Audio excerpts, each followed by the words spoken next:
cồn nghe thấy cồn này ở thông đấy là ông cồn lắm viền chơi lang này mới kia à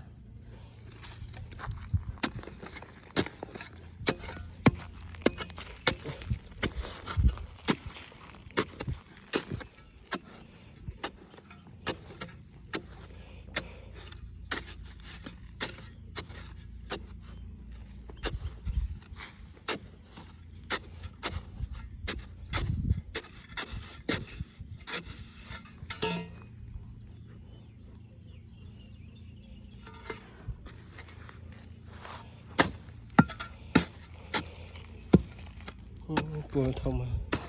rồi chơi vậy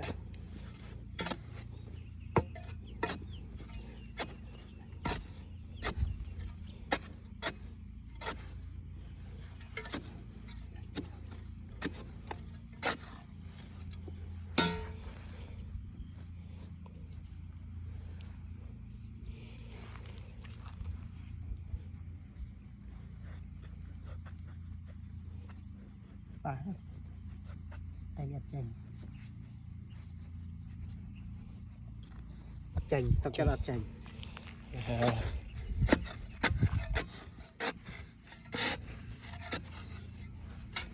chất nó ngang đây này sọt sọt rồi chuột đã chưa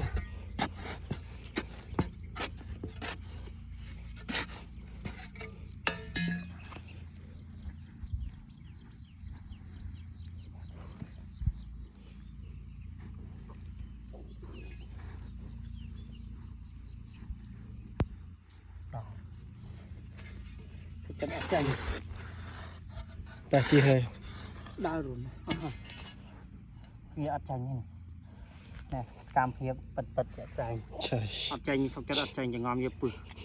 เลือปูที่บาง ngon คน thật đó